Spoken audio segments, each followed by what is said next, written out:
Un honor estar aquí. Yo no vengo a hablar de mi libro, sino que vengo a hablar de los trabajos de los chicos, lo cual es aún más honorable para mí, ¿no? Pero antes de hablar de esto que tengo que hablar, que voy a hablar, quiero hacer una maldad. Decir una maldad. Hacer oír una maldad. Ostras, qué gracioso, ¿no? Que todas las ficciones sonoras que hemos oído sean de terror. ¿Y por qué será? ¿Nos habéis fijado que todo es siempre lo mismo? Siempre hay zombies, siempre hay Dráculas, siempre hay puertas que chirrían, y yo llevo muchos años preguntándome si no hay aceite o 3 en 1 en las emisoras de radio para que las puertas dejen de chirriar. Es un chiste malo, lo reconozco, pero es una reflexión que creo que es pertinente, porque siempre se hace lo mismo. Siempre, y es así, muy confortable trabajar en territorio seguro. Tenemos, sin embargo, las condiciones, y esto es un clásico que a Luis le gusta, tecnológicas para dejar de hacer lo de siempre. Y, sin embargo, se está haciendo lo de siempre. Y se está trabajando para el mismo tipo de oyente. Para territorio ya conquistado, los oyentes de Iker Jiménez son los que son, y les vamos a dar lo mismo que les hemos dado en los últimos 20 años, y se está dando lo mismo que les hemos dado en los últimos 20 años. Ya está bien. Yo, en particular, estoy harto. Estoy muy harto de las recreaciones. Buenísimas, impecables, técnicamente apabullantes, pero estoy harto de ese tipo de reconstrucción sonora. Yo quiero que suene la realidad. Quiero escuchar la verdad. Y los que estáis aquí me habéis oído decirlo hasta hartarme. Todo suena, el mundo suena, vamos a hacerlo sonar, vamos a escucharlo. Ya estoy harto de recreaciones, de plugins, de Pro Tools y de todas esas cosas que son paradójicamente imprescindibles y son absolutamente necesarias, y hay que saber manejar todo eso y hay que estar absolutamente al día de todo eso. Pero estoy muy cansado que toda la experimentación sonora tenga que hacerse con puertas que chirrían, o con zombies, o con guerras inexistentes. Quiero ese sonido en la realidad. Quiero ese sonido en los reportajes, en las crónicas, en los informativos.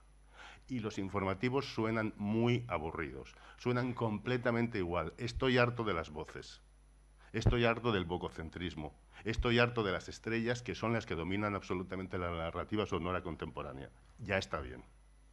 Sé que es provocador, y es intencionadamente provocador, pero quiero que reflexionemos sobre eso. Me parece fundamental. Hasta que no consigamos que la realidad domine el sonido de las radios y de los podcasts, seguiremos haciendo lo de siempre. Hay muchas maneras de definir académicamente esto. Los futurists, el radio documental, y los americanos llevan muchos años pensando en esto. Los franceses nos dan 450.000 vueltas, y aquí no hay tradición ni hay experiencia en eso. Acaba de pasarme esta mañana una cosa muy curiosa trabajando y preparando una historia sobre esto en otro territorio, nada que ver con este, pero también ligado al mundo de sonido, cuando les he dicho que el archivo sonoro de una de las radios más importantes que hay en este país y comercialmente la más poderosa, con permiso de la de esta casa, no hay en el archivo sonoro ningún metadato que se llame documental sonoro. No hay. He llamado a la otra gran radio pública, en este caso, inmensamente importante, de la que hemos tenido alguna espléndida representante hace menos de 20 minutos aquí, y no hay metadato que se llame documental sonoro. No hay. En el archivo no existe. No hay nada que sea susceptible de ser entendido como documentar la realidad. Hay otras cosas, y sorprendentemente está lleno de cosas. En Radio Nacional de España, para decirlo bien y pronto, hay un archivo magnífico, digitalizado prácticamente al 100%, donde está recogido toda la documentación sonora de los últimos 60, 70 años. Bueno, pues no hay ni un solo referente que se llame específicamente documental sonoro. Y el ejemplo mítico que hay, que es Documentos de Radio Nacional de España, no es un documental sonoro, es un informe, que no es lo mismo, o un future, que dirían los norteamericanos, que no es exactamente lo mismo, donde no hay sonido de la realidad, donde una vez más hay retórica muy bien escrita, muy bien adaptada, pero no hay sonido de la realidad. Entonces, estamos aquí porque yo quiero que la realidad suene. No estamos aquí por eso, estamos aquí para que la realidad suene. Y mi trabajo en estos 2-3 sesiones que he tenido en el máster y algunas de las tutorías ha tenido que ver con eso. Para mí eso es fundamental, es decir, hechos reales con la gramática de la ficción. Os lo he repetido un montón de veces. Retórica de la ficción, pero con datos de la realidad. No tengo tecnológicamente la manera, pero había buscado un pequeño reportaje de la cadena SER de hace mucho tiempo, que está muy bien hecho, y son 4 minutos a propósito de los silencios del 11M, que es un reportaje mítico que seguro que habéis oído porque se ha extendido por toda la vida académica, de Severino Donate, en el que en un aniversario de los terribles atentados que acabamos de conmemorar hace unos días, hace un magnífico reportaje exclusivamente con los sonidos que se dejaron de oír en los cerebros de aquella gente que murió ese día. Escoge 5 perfiles y lo que decide es trabajar lo que dejó de oír ese hombre o esa mujer. Es un trabajo finísimo que no responde a los cánones del reporterismo tradicional, pero que, sin embargo, desde el punto de vista emocional, político y estético, es decir, esa capacidad de transmitir lo que se puede denominar belleza, entendido de manera muy amplia, es portentoso. Y no hay una sola recreación, no hay una sola construcción en el estudio. Por supuesto que hay Pro Tools, por supuesto que hay un gran montador, por supuesto, pero sobre todo lo que hay es una actitud de escucha completamente diferente. Y una vez más vuelvo a mis clásicos. La única manera de que tenemos para poder contar con el sonido es aprender a escuchar. Y no escuchamos, no escuchamos. De hecho, cuando vamos al cine, vemos las películas, pero ¿no las escuchamos o qué? Claro que las escuchamos, por eso mi sesión habla de audio-escuchar, audio-ver, ¿no? Que es ese concepto absolutamente determinante para eso. Bien, de lo que se ha tratado en estas sesiones es de aplicar estas pequeñas reflexiones al trabajo cotidiano. Y ligado a otro tipo de propuesta, que es la creación para podcast, es decir, la creación para que sea estable el contenido.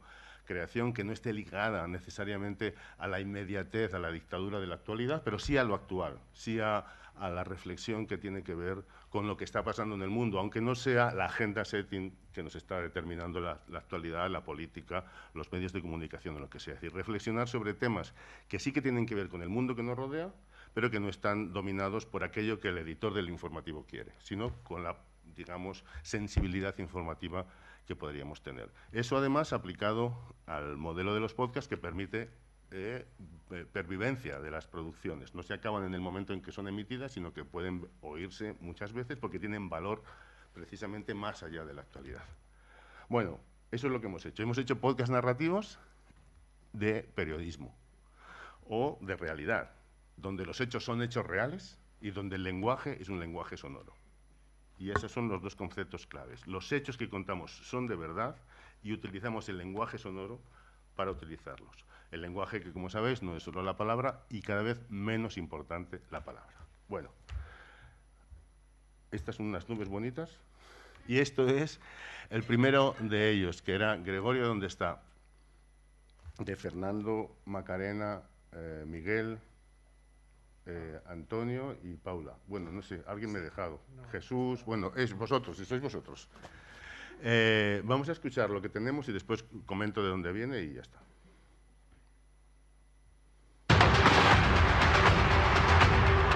Madrid, 1994. Programa ¿Quién sabe dónde? ¿Con quién hablo? Con Gregorio Cobos Burguillo. ¿Usted me quiere hablar de Gregorio Cobos? No, yo soy Gregorio Cobos Burguillo. Perdóneme porque su voz no me parece que corresponda con la de una persona llamada Gregorio Cobos.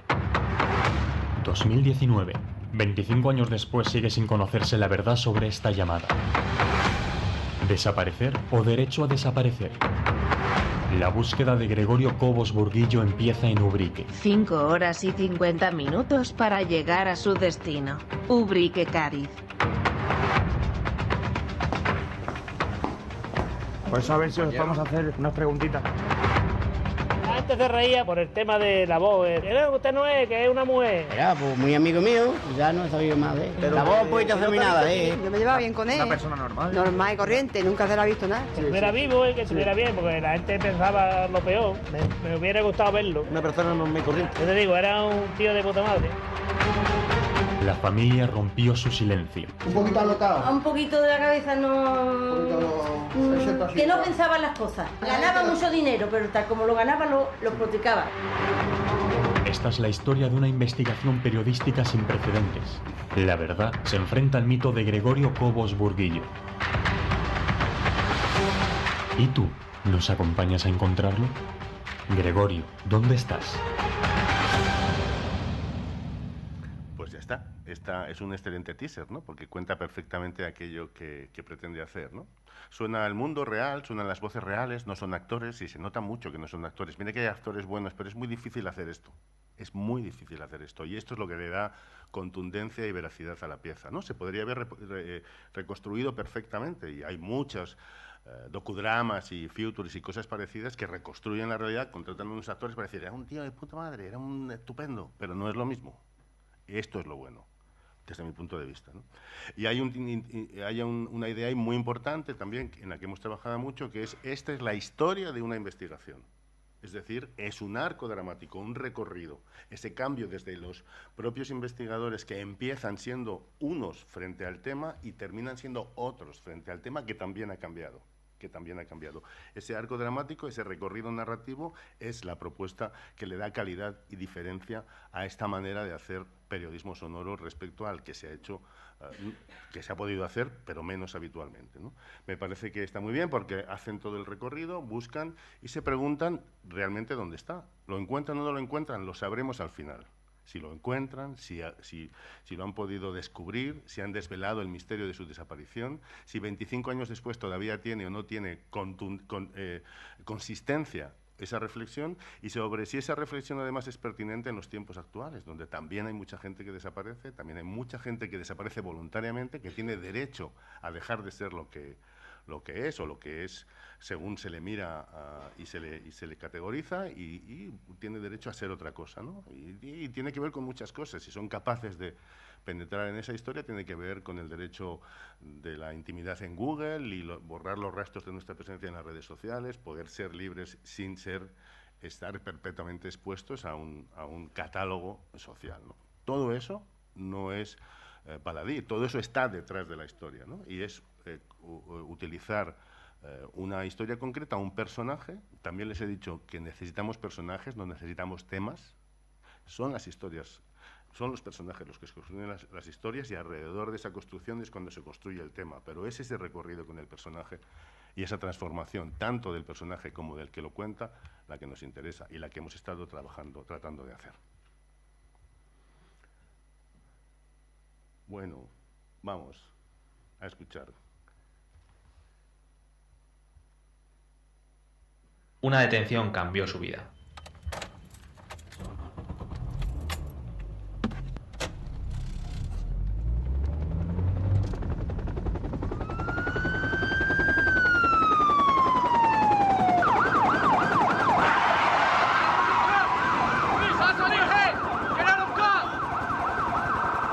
La última imagen que tengo de mis hijas hasta muchos meses después es de verlas a ellas con mi cara tocando el suelo y ellas llorando viendo cómo su padre había sido detenido por este delito.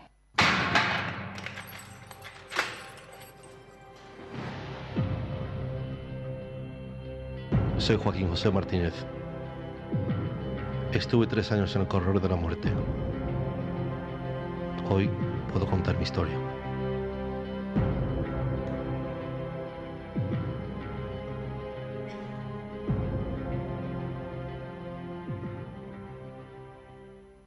Uno de los trabajos en los que más insistimos en las sesiones es cómo acercarnos a la realidad, insisto, a la actualidad, sin hacer lo que los demás estén haciendo, ¿no? Y en un trabajo académico que no tiene una, digamos, pertinencia profesional, es decir, que no está encajado en ninguna plataforma que va a tener acceso o que va a estar en la actualidad, era un reto aún más profundo. Es decir, ¿cómo hacemos algo que tenga algo que ver con lo que está pasando y que no muera porque alguien lo ha hecho mejor, ¿no? O lo ha hecho antes?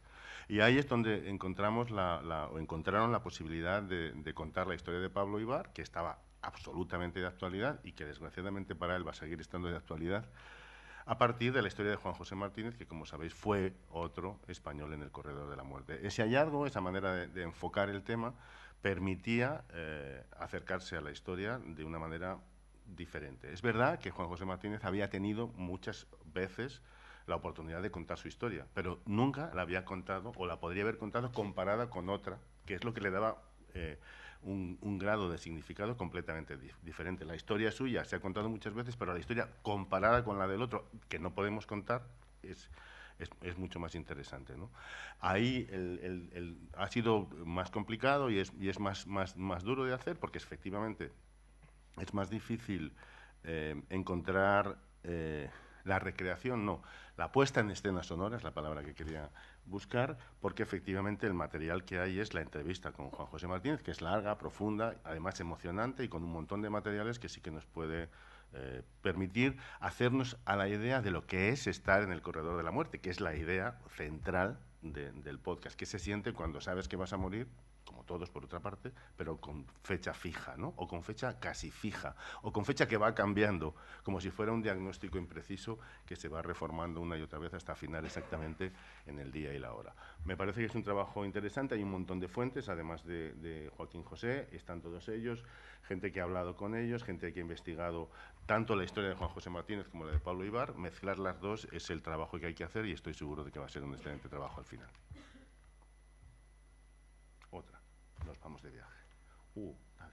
Apuesto que esta os gusta también. Es un chiste.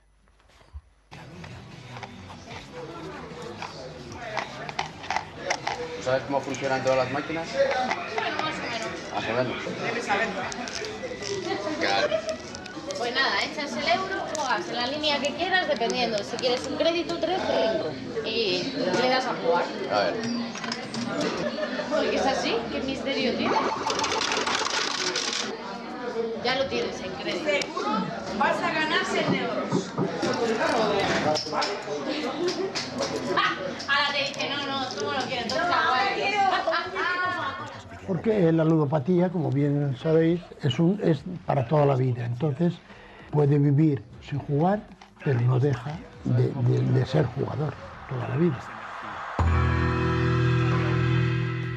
Yo empecé con apuestas deportivas. Sí.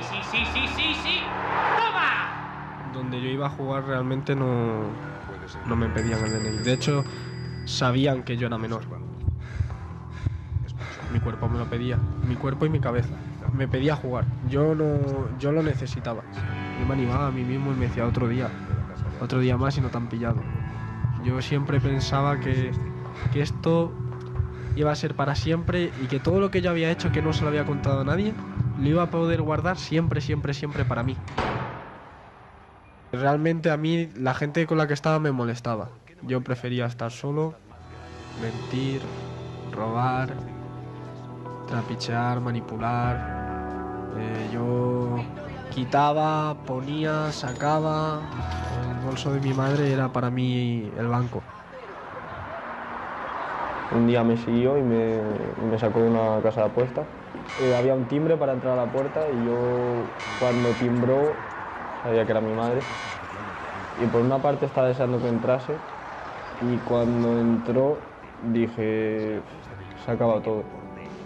Tuve que hablar, vieron mi cuenta, vieron que no quedaba dinero, sabía que había robado, estaba ya al descubierto, ya estaba en el pozo. Me dijeron, Ramón, nosotros no aguantamos más esto, entonces o vas a terapia, vas a la asociación, pones de tu parte, sales de esto, o te tienes que ir de casa porque nosotros no podemos vivir más contigo.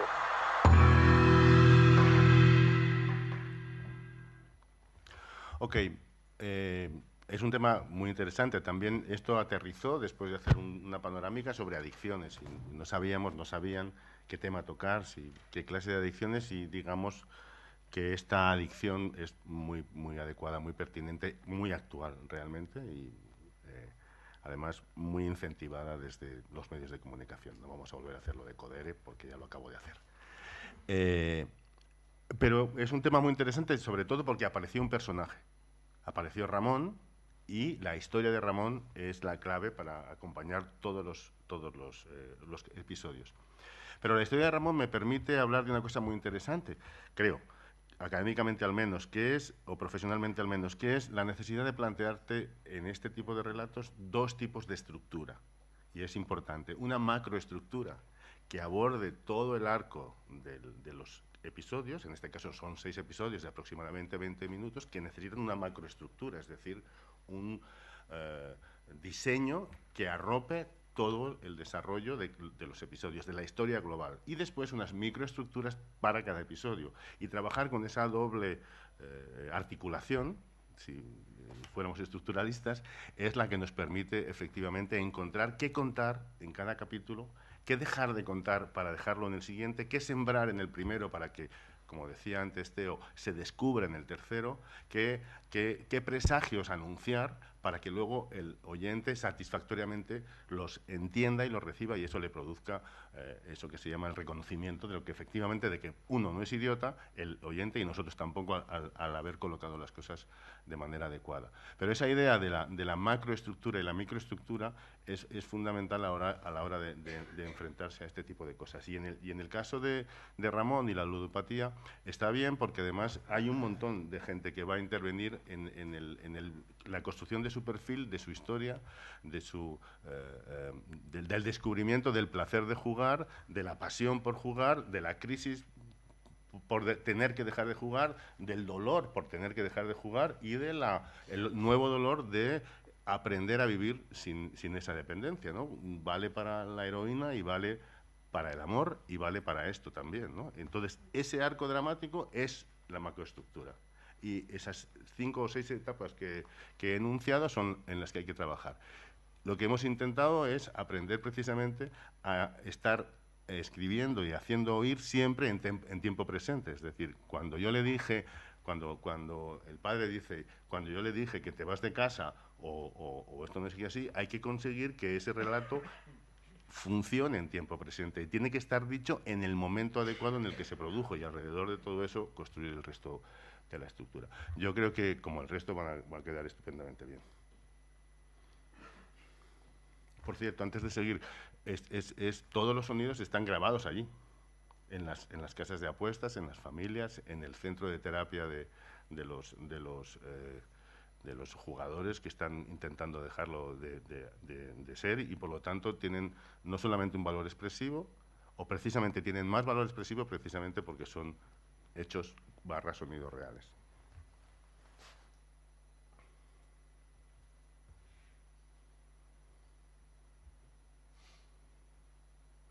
Quise involucrar a una persona sin hogar en la sociedad, pero asumí que no era capaz.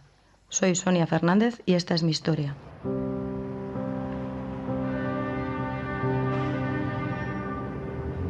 Fundación COPE. Estar formado. Siempre me he implicado con la gente, no era ajeno a mí de repente conocer a alguien. O sea, no era lo más lejano ver a alguien que estaba pidiendo una moneda en una parada del autobús. Yo estaba en la parada esa que está allí, pero no para coger ningún autobús, sino para estar allí. Y ella viene a coger el autobús allí y me conoce. Y nos conocimos. Iba muy elegante vestido, la verdad que iba con un abrigo precioso. Claro, el acento cubano, ¿no? Verle ahí sentado y empezar a hablar y hablar y hablar. Ella es muy creadora, es el arte lo que nos une a nosotros, el arte. En mi entorno siempre había vivido la cooperación muy de cerca, ¿no? O sea, lo colaborativo. Mis padres siempre han sido como vecinos ejemplares que ayudaban a la gente, a cambio de nada. Y lo primero que me dijo fue, te invito a comer. A mí me aportaba muchísima riqueza, me nutría mucho saber acerca de lo que le pasaba a esta persona. Y mi madre, ay, muy bien, pues tu abuela también era muy así. Y tu bisabuela también tenía estas cosas. Porque yo digo, hay más personas en la calle y ella se interesó por mí porque era una niña muy agradable, ¿eh? pero muy agradable. Y yo le cogí tanto cariño porque nadie lleva a nadie a su casa y ella me llevó a su casa. La cosa fue evolucionando, pues yo le dejé en mi casa 15 días y estuvo cuidándome de los gatos y del perro. Yo creo que ella sentía por mí una pena, que viva así, que no le hagan caso. Y yo le dije, no te comas la cabeza. Hay muchos artistas que no viven con lujo. Además, del arte no se vive, se muere. Y así fue un poco como empezó todo con Ernesto. O sea, fue empatía, la verdad.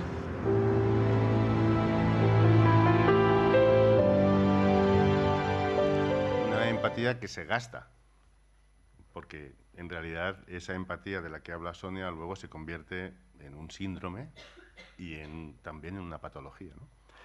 Es muy interesante, una de las grandes reflexiones sobre los documentales y sobre la escritura de documental reflexiona sobre la idea de que el azar es determinante a la hora de construir, a la hora de escribir, ¿no? Es decir, hay quien piensa que los guiones para los documentales tienen que estar muy sobriamente enunciados, solamente pespunteados, porque es luego en el rodaje donde ocurre la magia que luego hay que captar. Y hay que estar muy, muy, muy, muy atentos para, en ese rodaje, con las cámaras o con los micrófonos en nuestro caso, estar muy atentos, digo, para captar aquella cosa que es excepcional y que solamente ha ocurrido en ese momento, ¿no?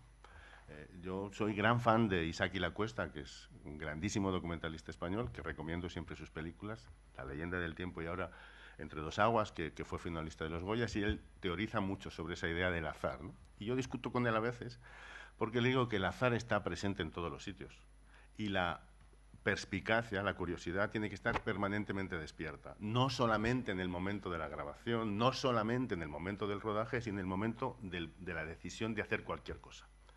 Y esto viene a cuento de esta historia. Es decir, esto empezó siendo un podcast, documental, reportaje, no sabíamos cómo llamarlo, no sabíais cómo llamarlo, sobre los sin techo, sobre vivir en la calle, sobre voluntarios que dan bocadillos y café caliente a esa gente que duerme en su casa, ¿no? Y fue investigando esa realidad cuando descubrieron a Sonia y a Ernesto. Mejor dicho, a Ernesto y después a Sonia. Y fue en ese proceso de estar despiertos y alertas, en el proceso de investigación, cuando descubren la historia, porque descubren el personaje. Y a partir del personaje es cuando descubren la relación tan peculiar que se da entre Ernesto y esa mujer que decidió salvarle la vida, esa voluntaria que dio un paso más, o dos, o tres, o cinco, no se sabe cuántos, y en esa relación que se construye entre el hombre que vive en la calle y la mujer que quiere rescatarlo de esa vida de la calle, el hombre que además es artista y además es cubano y además lleva 25 años, chicos, por ahí fuera, y ella que es voluntaria, hija ejemplar y fotógrafa y con una mirada de la realidad en la que quiere intervenir, la mezcla es perfecta y explosiva. Y efectivamente es explosiva, porque esto es como empieza.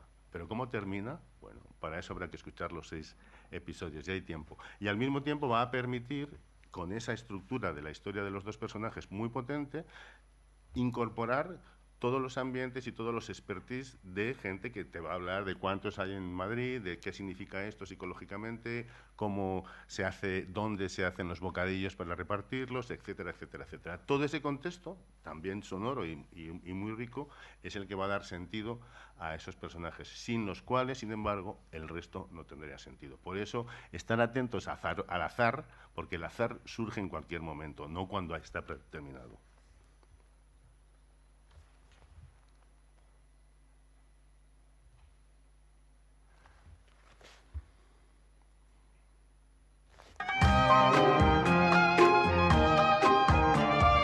Tengo 32 años, llegué a España hace 9 años a través de que en esa época era mi pareja, el típico lover boy, ¿no? Que se dedica a enamorar a las chicas para aprovecharse de ellas, para ponerlas a ejercer la prostitución. A través de las conversaciones de teléfono que tenía él ya me había dado cuenta dónde me había metido, pero no era capaz de ver cómo iba a salir de ahí.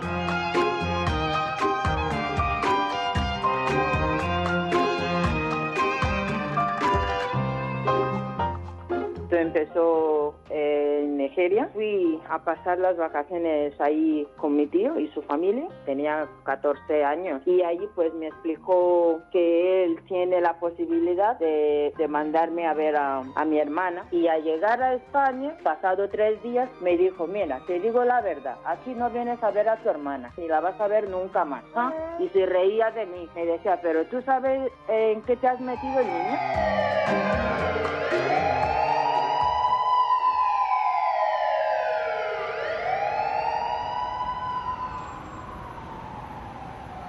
En España el sistema es acusatorio. Si no hay denuncia, es muy difícil investigar estas cosas. Una chica no te denuncia según llega a España porque viene enamorada, porque no se da cuenta de que le han engañado. Por ejemplo, le obligas a ejercer la prostitución y entonces es cuando ella se niega y entonces empieza a recibir palizas y agresiones físicas. Cuando ya recibe palizas, agresiones físicas en las cuales a lo mejor a veces son tratadas en algún hospital, de ese hilo empezamos nosotros a tirar. Ya no tengas temor, abre tu corazón. Un nuevo amanecer comenzó. Tú puedes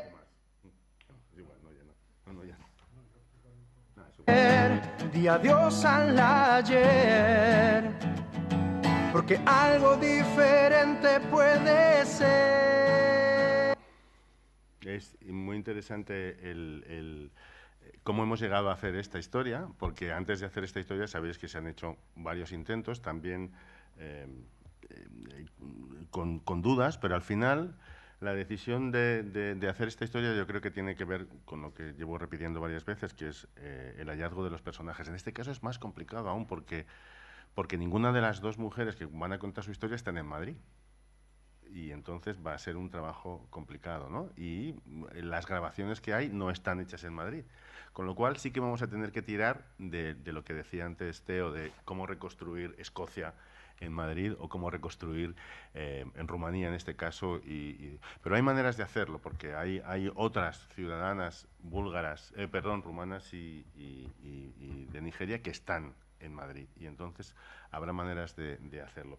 Pero esa idea de encontrar dos mujeres que se crucen y que se crucen en Madrid y que ese cruce se dé con el tráfico de seres humanos y de prostitución y un policía que está investigando, es un cruce interesante que nos permitirá acercarnos con convicción a todo eso.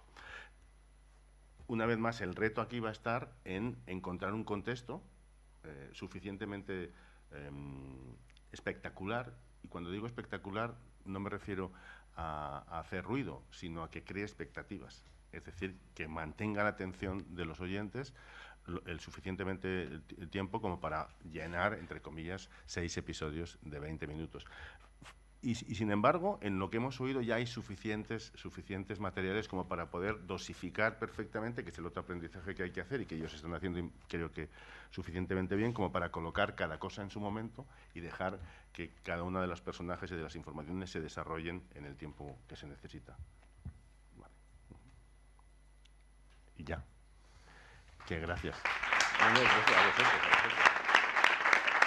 Hay que... Tengo que decir que hay que aplaudiros a vosotros. Yo solamente lo he presentado y es un trabajo estupendo que habéis hecho. Es una muestra, son 6 teasers nada más. Hay que ahora grabarlos y estamos en el proceso, y estamos en el proceso de escritura y de retoques y de retoques y de retoques. Como decía Maika, esto no se acaba nunca. No, desde luego no se acaba entre las 8 y las 3. Pues ya.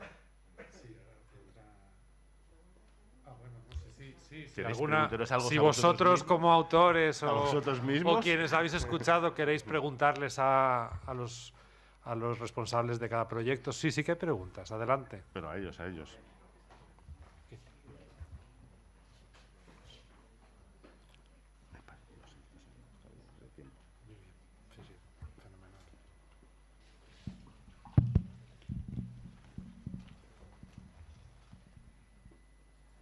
Hola, ¿qué tal? Soy Teo, el de los zombies. Soy Teo. No. Simplemente un par de puntualizaciones. Primero, ante todo, debo decir que sigo tu trabajo de hace tiempo, he escuchado cosas, me parece todo maravilloso, todo lo que has dicho, el trabajo que haces, la manera de transmitir a los alumnos, una manera de trabajar que yo creo que es válida y que desgraciadamente, como decías, no se hace tanto como debiera. Yo tengo la suerte de poder hacer productos de estos parecidos a los que haces. Lo hacemos en A Vivir, con los reportajes de las fosas. De Conchi Cejudo, que hay que decir que ha ganado un montón de premios.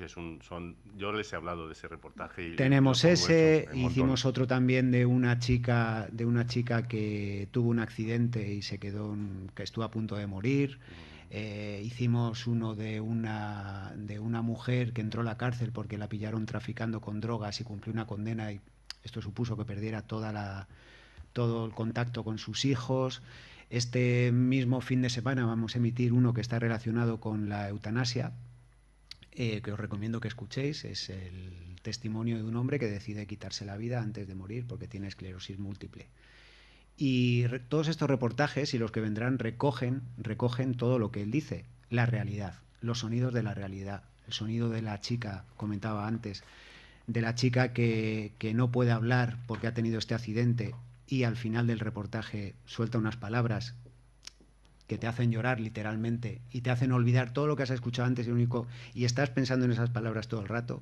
Los testimonios de las personas que tienen a sus seres queridos enterrados y que quieren simplemente recuperar sus cuerpos, toda esta torrente de emociones de cualquier cosa, lo trabajamos y lo hacemos y lo comparto, porque yo creo que es lo que cualquier periodista debe buscar, contar, pero también transmitir esta emoción. Pero mi punto es un poquito, no de crítica, y yo sé que no te lo vas a tomar a mal, también hay hueco para el otro, también hay hueco para zombies, también hay hueco para contar historias, pero una cosa no quita la otra. Yo disfruto enormemente contando este tipo de historias porque hay gente que quiere escuchar estas historias, igual que queremos también escuchar este tipo de reportajes. Entonces, yo nunca diría estoy harto de algo. No lo sé, no quiero tampoco. Repito que es todo desde la cordialidad y entiendo tu postura, entiendo cada uno tenemos nuestros gustos, ¿no? Pero yo creo que no podemos cerrar las puertas ni podemos negar de nada, porque es lo que yo comentaba, ¿no? Antes en mi charla. No hay cosa que fastidie más que llegar con una idea, con una buena intención de querer contar algo y encontrarte un muro que te diga que eso no, porque ya estoy cansado de esto, o no porque no lo puedes hacer, o no porque esto no lo va a escuchar nadie. Entonces, yo creo que en ese sentido debemos ser un poco más abiertos, porque al final no deja de ser cultura, no deja de ser disfrute, no deja de ser una manera de contar historias, y todas son válidas. Entonces, yo admiro, repito, tu trabajo, lo admiro. Soy el que publicasteis en Podium, me pareció extraordinario. Yo creo que fue el primero que escuché y me hace ver la manera de contar de otra forma. Yo no quiero un periodista que me cuente las historias. He estado en este sitio y tal y he visto y tal. No, quiero escuchar a esa persona lo que te ha dicho. Quiero a esta Conchi recorriéndose media España, o quiero a Valentina Rojo, o quiero escuchar al productor de los Beatles en Abbey Road, y quiero escucharlo. Quiero eso, quiero la realidad. Una cosa no quita la otra, simplemente lo que quería decir. Pero por supuesto, no, yo me gano la vida de la otra manera, además, escribiendo ficciones, o sea, imagínate. No, pero la actitud, el enunciado era provocador por una sencilla razón, porque donde el hueco que hay que encontrar es para lo otro, hueco para terror, hueco para ficciones de esas, de puertas que chirrían, hay un montón. Si el problema es que la excepción es Conchi Cejudo. La excepción es el documental sonoro, el reporterismo de largo alcance. Eso es lo que no hay. De lo otro hay mucho. Nunca me hartaré, o sea, lo digo como oyente, no como programador. Por supuesto que programaría terror y puertas chirriantes. Ya lo sé, porque es una apuesta segura, confortablemente segura, muy poquito arriesgada, paradójicamente, y sin embargo imprescindible. Pero donde el hueco hay que escarbarlo es en esta otra cosa. Aquí no hay, y estos son excepciones. Y Conchi, y la hora de A Vivir, que son de 2 días que hacéis, es una excepción en toda la radio española. En toda la radio española no hay una propuesta como esa en ninguna otra radio que dure 40 minutos de una historia. En ninguna. Y como excepción es admirable y terrible, precisamente porque es una excepción. Así que el hueco, ese es el que hay que abrir. El otro nunca lo voy a enterrar. desde luego que no, y menos si hay zombies, porque no serviría para nada, ¿no? Pero es el otro el que hay que hacer, ¿no? ¿Entiendes? Y por supuesto que sí, que es espléndido. Pues yo me he criado escuchando eso. Yo les dije a estos el primer día que yo escuchaba la radio debajo de la almohada. Hace muchos años, bastantes años. Y ahí escuchábamos los programas de miedo, pues claro, es perfecto para escuchar por la noche debajo de la almohada y tener una justificación para levantarte a hacer pis. Más.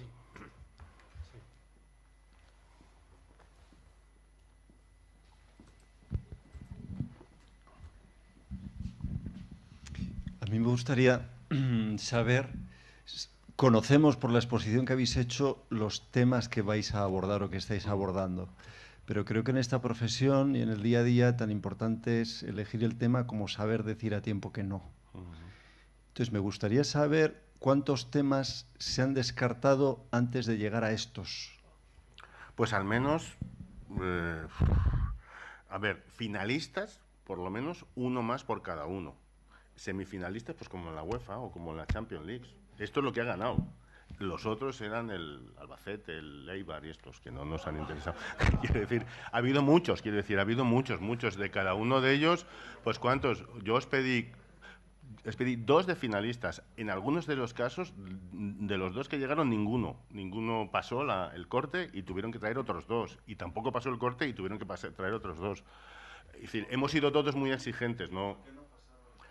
Pues seguramente, ayudadme vosotros y recordemos, pero primero porque o eran muy oportunistas en el sentido de que estaban muy pegados a la realidad, demasiado pegados a la actualidad y por lo tanto no iban a tener perdurabilidad. Yo lo que quería es que las historias tuvieran existencia en el tiempo, ¿no? Que es un elemento fundamental a la hora de enfrentarse al periodismo narrativo, por escrito, sonoramente o audiovisualmente, que la cosa dure, que pueda ser vista, como pasa con todo, y además ahora en el momento digital, la actualidad puntual es poco pertinente. Para eso está el directo, que deberíamos hablar del directo otro día, no hoy, ¿no? De lo perezoso que se ha vuelto el directo, lo poco interesante que se ha vuelto el directo, porque radiofónicamente hablando, la pobreza de la realización del directo pues es apabullante, excepto en algunos tramos de deportes. No pongo nombres porque todos sabemos de los 2 programas de los que estoy hablando, ¿no? Pero, por lo tanto, si no tiene pertinencia de directo, necesitamos durabilidad. Por lo tanto, no tiene que ser algo que sea inmediato, sino que tenga capacidad para entender el mundo de una manera estable. Segundo, porque no tenía riqueza sonora, porque no teníamos la manera de cómo traducir eso sonoramente. No teníamos capacidad para ir a los sitios y encontrar sonidos que nos ayudarán, que no nos ayudarán, perdón, me he explicado mal, sonidos con los que contar la historia, no ayudar a contar, con los que contar la historia, que es otro elemento determinante. Y tercero, seguramente, porque no teníamos talentos suficientes ni tiempo suficiente para hacerlo, ¿no? Eran demasiado ambiciosos y entonces encontrar ese punto intermedio, bueno, pues entre todos ellos, sobre todo, lo han conseguido, ¿no?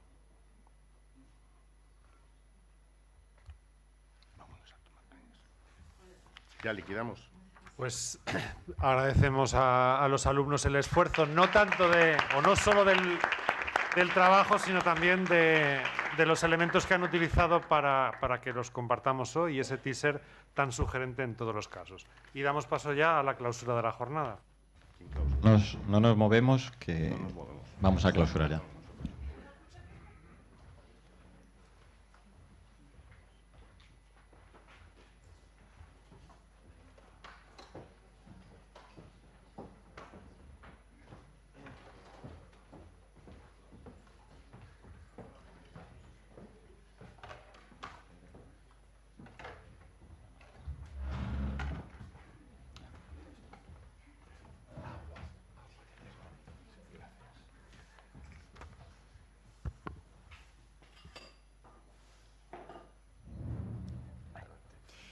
Bueno, pues me ha tocado el papel de resumir lo que se ha contado en esta larga jornada, larga e intensa, creo yo. Empezábamos las terceras jornadas de innovación radiofónica planteándonos un tema que de alguna forma estaba en el aire, que es si el podcast es radio. Hay muchos foros en los que se siguen preguntando si el podcast es radio. El decano de la Facultad de Humanidades y Ciencias de la Comunicación, José María Gorburu, abría la jornada con un primer concepto. Para generar radio es necesario investigar. Y esa misma idea se ha repetido a lo largo de la jornada.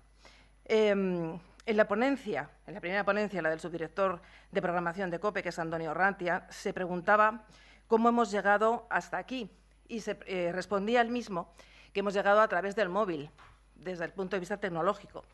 Pero lo importante es que en el futuro la radio no solamente va a tener un contenido tecnológico, sino que tiene que tener credibilidad, que es la manera en la que tenemos que luchar con el presente y con el presente que ya empieza a ser futuro. Orrantia está convencido de que la radio online va a convivir con los podcasts. No solamente él, seguramente mucha más gente. Y que el grito del usuario va a ser, es ya, explícanoslo. El podcast no es radio, sino audio. Debemos interactuar con la voz y con los guionistas y los directores de producción, que van a ser, de producción de contenidos y de distribución, que van a ser los que en el futuro, ya casi presente, van a estar protagonizando las redacciones de las radios y de muchos medios de comunicación. ¿Qué nos queda por verificar con esto? Si los podcasts van a ser rentables. Eso todavía está ahí en la duda y parece que queda un pequeño o un largo camino que recorrer. En la mesa sobre las nuevas vías de distribución, que ha sido la primera mesa presentada por Luis Miguel Pedreros, Macarena Barrios, de DocTrack, decía que ahora el reto es la retención del oyente. Elena Gómez, autora de La mitad del otro mundo, de ABC, y Lourdes Moreno, de Prisa Radio, profundizaban en el mundo del marketing y planteaban la necesidad de que el podcast deje de ser algo que pertenece al mundo friki para empezar a rentabilizar el formato con las marcas. Maika Aguilera, ya estamos con la segunda mesa, que lleva ficción en Radio Nacional de España. A Maika Aguilera no le gustan las librerías para crear los efectos en la ficción. Cree que todo ha cambiado en el mundo del podcast y que la narrativa es muy diferente a lo que se nos ha enseñado sobre la radio, lo que se nos enseñaba en las universidades. Los podcasts, decía Maika Aguilera, son un lenguaje sonoro que tiene una entidad y la convivencia entre radio y podcast es ya una realidad. En la mesa presentada por Mario Alcudia, la tercera mesa sobre nuevas narrativas sonoras, Teo Rodríguez, que todavía le tenemos por ahí, de Podium Podcast, que escribe, dirige y realiza sus proyectos podcast, nos decía que lo que nos permite el podcast es generar formatos y defendía la sonoridad visual, oírlo en tu cabeza, con los ojos cerrados. El autor de Informe Z, que trabaja en su casa, dice que no necesita la tecnología de la NASA para poder trabajar y crear sus podcasts. La historia se cuenta a sí mismo, con sonidos. Y en la exposición sobre el proyecto podcast de los alumnos del máster que acabamos de escuchar a José Ángel Esteban, de la Universidad Carlos III de Madrid y profesor también del máster de radio, máster COPE, de la Universidad de San Pablo CEU, lo que nos ha querido dejar claro, después de haber visto todos esos teasers en lo que se nos refleja el trabajo de los alumnos, es que estamos aquí para que la realidad suene, la realidad, la retórica de la ficción, pero con datos de la realidad, para la creación de podcast. Bueno, pues ha sido una jornada intensa. Lo cierto es que la clausura del presidente de la Fundación COPE es la que nos va a poner el punto final a toda ella. Bueno, pues muy buenas tardes y muchas gracias.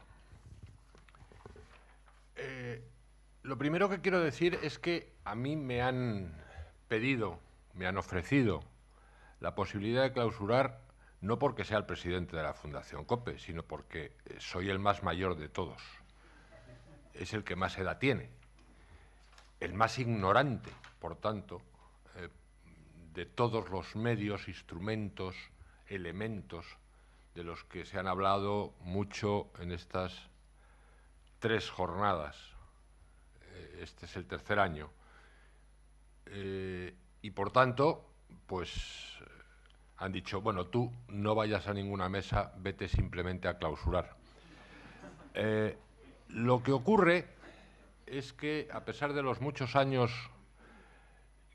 que llevo en radio, con algunos pequeños paréntesis, algún año también en televisión, tengo una profesora magnífica, que es bastante más joven que yo, tiene 9 años, es mi nieta. Esa sí que sabe manejar los instrumentos, los elementos, el iPad, el iPhone. Yo, cuando tengo cualquier problema con este aparatito que llevo aquí en el bolsillo, o con otro aparato, o con una pantalla que tengo encima de mi despacho, le digo, Mencía, ¿puedes venir un momento, por favor? ¿Me puedes decir cómo se hace esto? Ellos ya no escriben. Cuando yo conocí la primera redacción, existía algo que vosotros no conocéis, que es el papel carbón, la Hispano Olivetti. Eso ya no existe. Eso para Mencía es algo no del pasado, sino de la mayor antigüedad. Bien, habéis terminado hoy las jornadas, las ha terminado, creo que José Ángel, si no me equivoco, con un letrero aquí diciendo gracias, COPE. Yo lo que quería era fundamentalmente agradecer a la Fundación, a la Universidad San Pablo CEU, al decano de su facultad, José María, que ha estado acertadísimo en el resumen, Maika, de tus palabras de esta mañana, a Mario Alcudia, director académico del máster y que ha sido el director de estas jornadas, a Luis Miguel Pedrero y a todo el centro audiovisual del CEU, especialmente a Lucas Marugán. Quiero agradecer también a Maika con K y, por supuesto, a Maika con C, que la hemos tenido antes, su trabajo, y a todos los profesores y a los ponentes de estas magníficas jornadas. Estas terceras jornadas que yo estoy seguro, desde luego, que voy a poner todo nuestro esfuerzo, el esfuerzo de la Fundación, y aquí he estado y está el director general, aquí está su director gerente, aquí está Maika. Vamos a poner todo nuestro esfuerzo, toda nuestra voluntad, y estoy seguro que vamos a contar con la colaboración también de nuestros amigos de la universidad, para que no sean solamente las terceras y últimas, sino que haya unas cuartas, quintas y sextas jornadas sobre esto, que es el camino que tenemos que recorrer, que estamos recorriendo, que no es el futuro, que es el presente. Pero yo quiero destacar una última cosa también esta tarde. Aquí no se ha hablado hoy solamente de la digitalización, de los elementos, de los instrumentos, de las herramientas. Se ha hablado de talento. Teo, José Ángel, la propia Maika, han hablado del talento que es necesario para realizar todas estas labores y estas tareas. Los instrumentos, los elementos, las herramientas son eso. Lo otro es el talento. Y recordar que además del talento tiene que haber otras dos T's, que es el trabajo y el tesón. Muy bien, pues después de este pequeño rollo, os agradezco a todos vuestra presencia y deseo que os hayan sido muy útiles, que estoy seguro que sí, y deseo que nos veamos muy pronto. Quedan clausuradas estas terceras jornadas. Muchas gracias.